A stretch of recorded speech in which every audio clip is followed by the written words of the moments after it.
E hoje eu quero falar...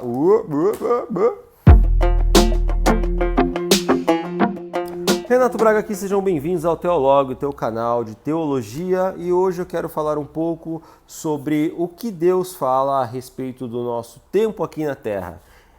Deus ele determina através da sua palavra um tempo mínimo, um tempo máximo de vida, é o que nós vamos ver aqui hoje. Bom, vamos lá então. Eu coloquei um quiz recentemente no meu Instagram, onde eu perguntei para as pessoas quanto tempo a Bíblia diz que o homem pode viver aqui na Terra, tá? E coloquei algumas possibilidades, algumas opções ali, né? E usei os números que mais estão na moda. 70 anos, 80 anos, 120 anos, que são os números mais usados, tá? E coloquei lá uma última opção, nenhuma das alternativas, que no caso é a opção correta. Você acredita que ninguém colocou em nenhuma das alternativas? O pessoal sempre colocou 70 anos, 80 anos ou 120 anos, tá? Por quê? Porque ouvem dizer de outras pessoas, mas de fato não checaram antes de responder. E um ponto interessante é de que estava valendo ali um livro do C.S. Lewis, tá? Eu comprei um livro, deixei aqui separadinho para sortear para alguém, para aquele que ganhasse, e infelizmente ninguém ganhou. Mas tudo bem, faço outro. Então, a minha preocupação ficou ainda maior, porque as pessoas elas estão olhando menos para as Escrituras, analisando menos o contexto das Escrituras e levando mais em consideração aquilo que elas ouvem de outras pessoas em contextos isolados, em versículos isolados. Então eu quero trazer aqui para vocês, explanar um pouquinho esse assunto, principalmente em cima dos números que eu falei, que é 70, 80 e o 120, ok? Da onde eu tirei esse 70 e esse 80? Lá de Salmo 90, verso 10, que diz assim: os dias da nossa vida sobem a 70 anos ou, em havendo vigor, a 80. Neste caso, o melhor deles é canseira e fadiga, porque tudo passa rapidamente e nós voamos. Okay? A minha versão aqui pode estar um pouco diferente, que é a revista atualizada, tá? Mas o que o autor está querendo dizer aqui? Aqui ele não está determinando um tempo mínimo ou máximo de vida para o homem. Quando eu falo homem, é o homem ou a mulher, tá?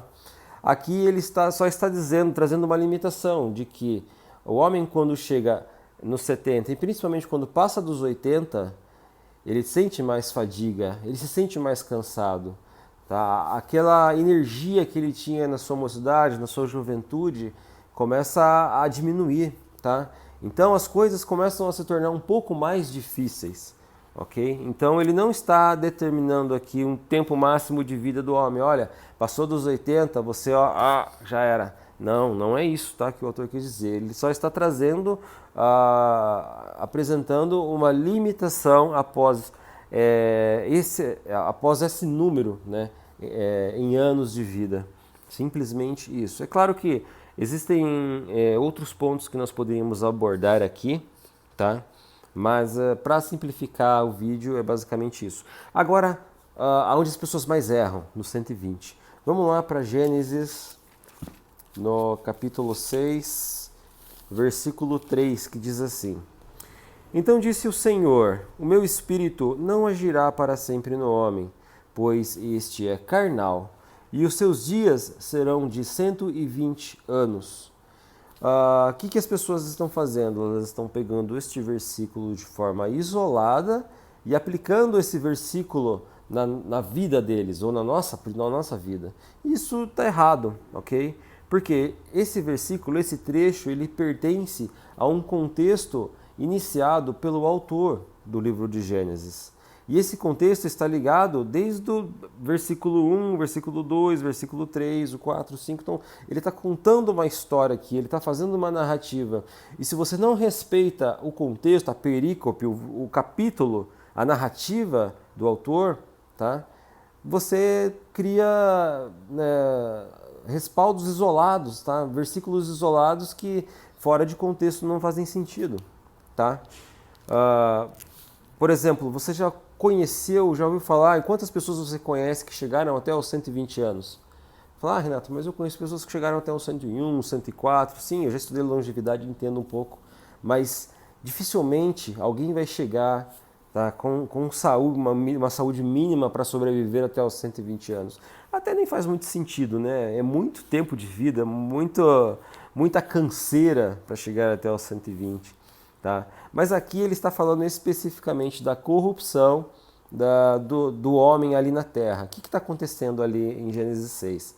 Há um determinado, não vou entrar em detalhes porque esse texto aqui dá muito pano para manga. Tá? A gente vai falar sobre os filhos de Deus e as filhas do homem, e isso também é um outro ponto que a gente pode abordar num outro vídeo aqui no canal.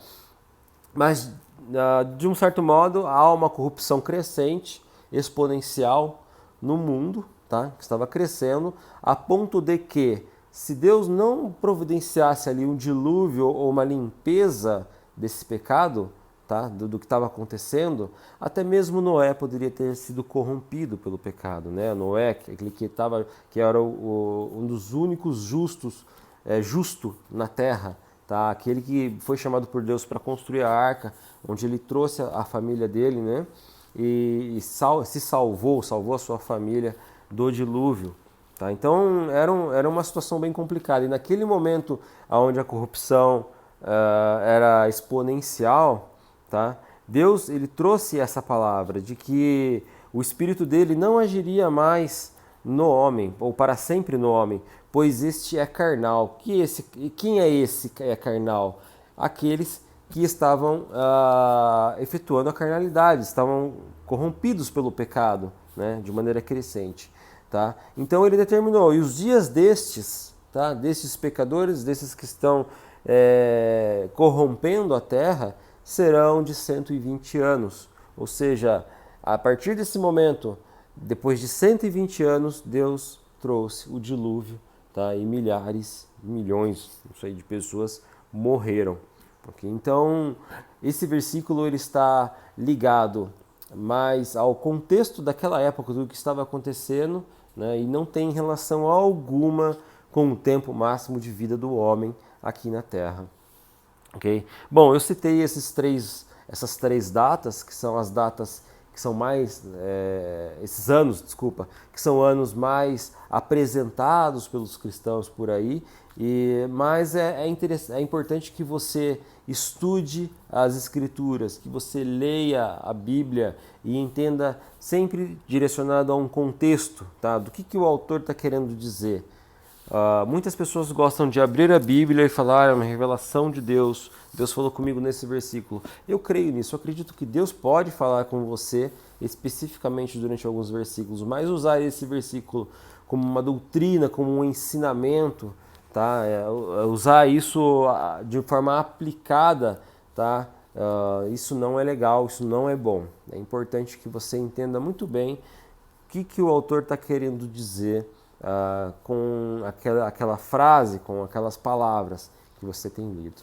Ok? Bom, qualquer dúvida coloque nos comentários. Já adianto o seu like. Se você não é do canal, se inscreva no canal, nos ajude e até a próxima.